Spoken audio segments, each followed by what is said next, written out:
Benjamin Impossible. Chapter 19. The Lofty Plan. Benjamin, now underwater, purged his hyperhelium bladder so that he wouldn't float back to the surface. He was standing at the bottom of the ocean, about 20 feet from the surface. "Can you hear me, Lemon-Time?" Benjamin asked via his radio. Static came back, and Benjamin was afraid that they shot the captain down.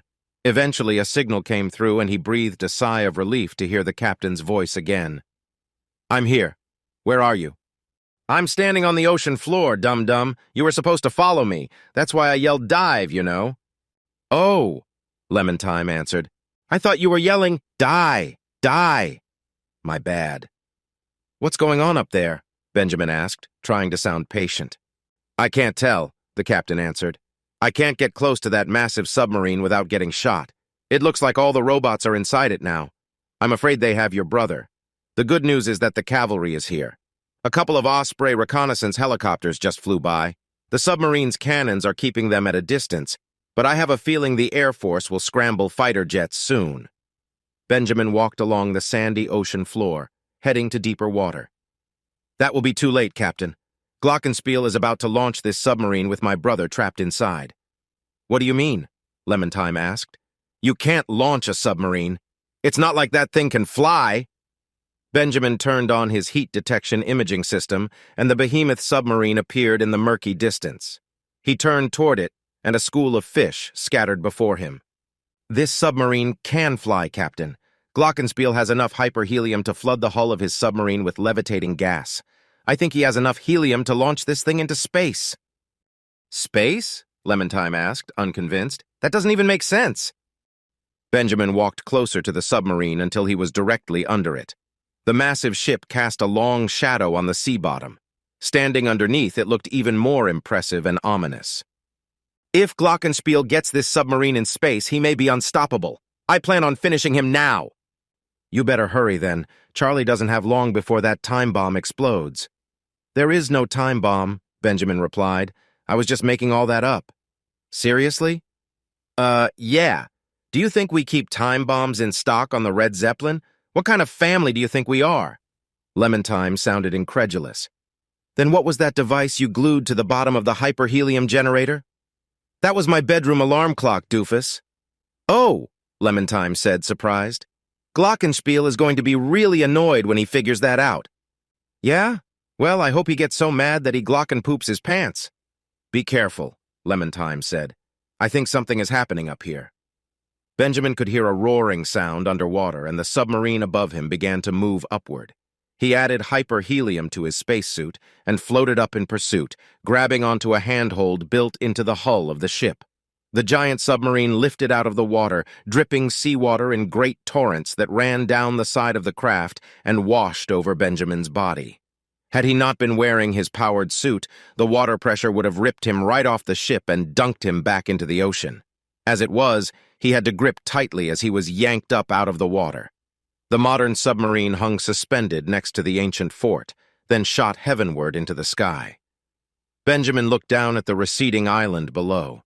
He could see contrails in the distance where jet planes were approaching, but he knew they were too late to do anything to the giant armored sub.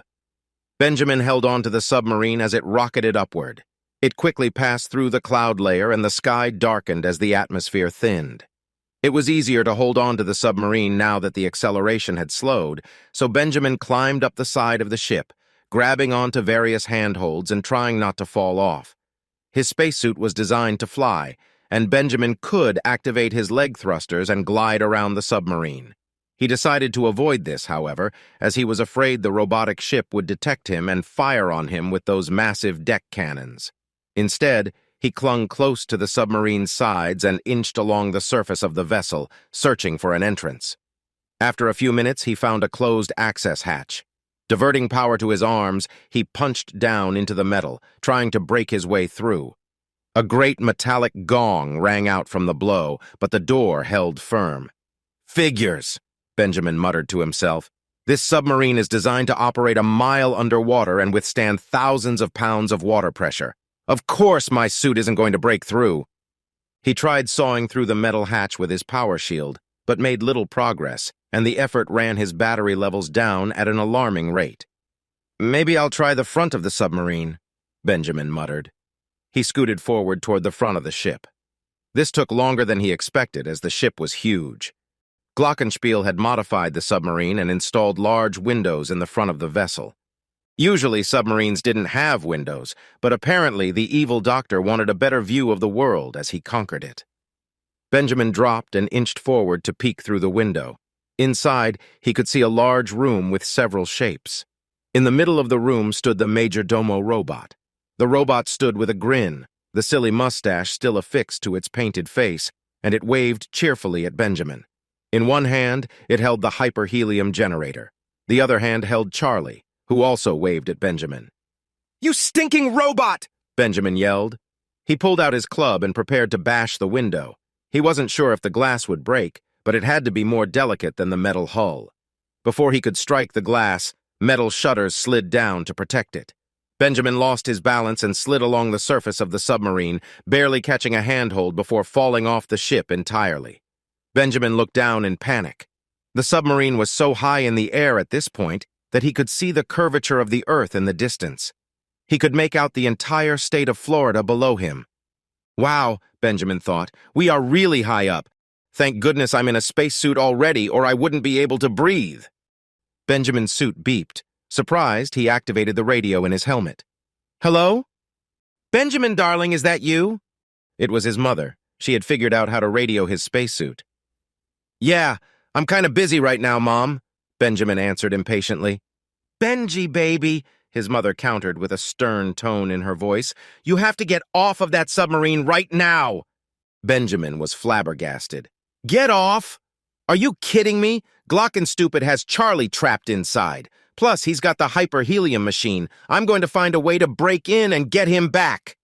"Baby," Mama Impossible said, "you have to trust me and get off that ship right now. We're tracking the submarine's altitude and you are almost in low orbit already." Benjamin shrugged. "So? I'm wearing a spacesuit, Mom. I'll be fine." "But Benjamin, we figured out what Glockenspiel has been doing with all those balloons and marbles. He's been launching hyperhelium balloons full of marbles into space. When the balloons reach low orbit, he detonates them, releasing the marbles to float around up there. He's launched billions of marbles over the past week." Benjamin frowned. Why would Glockenspiel put billions of marbles into space floating around Earth? They would just float around, circling the planet like a bunch of space garbage. Suddenly there was an explosion next to him, and he almost jumped off the submarine with surprise. Something had struck the submarine and exploded. Was someone shooting at the ship? Another explosion occurred, and suddenly the ship was getting hit with more and more detonations, the surface lighting up like a fireworks show. With a sense of dread, Benjamin realized what was happening. Glockenspiel had released all those marbles to create an asteroid field around the planet. The marbles were orbiting Earth and traveling at tens of thousands of miles an hour, like rifle bullets flying through space. Some of these deadly marble asteroids were striking the submarine. The thick metal hull of the ship was shrugging off the bombardment without much damage. Benjamin's spacesuit wasn't nearly as tough. If one of those marbles hit his body, he would explode from the impact. Desperately, Benjamin jumped off the side of the submarine and fell toward the earth below. He had to get to a lower altitude before a marble could destroy him. He routed all his remaining energy to his leg thrusters and dropped as fast as he could. He couldn't see the marbles flying past him. They moved so fast that no mortal eye could detect them. However, he knew they were there, and if one grazed him, it would pass right through his spacesuit as though it were made of tissue paper. "Darn you, Glockenspiel!" Glockenspiel had done it. He had escaped to space in his submarine and encircled the Earth with a deadly asteroid field. Plus, he had the world's only hyperhelium generator. Benjamin fell back to Earth, screaming in anger as he left his brother behind in the clutches of the diabolical Dr. Heinrich von Glockenspiel. You've reached the end of Chapter 19. Please leave a like below. Then continue to Chapter 20, Task Force.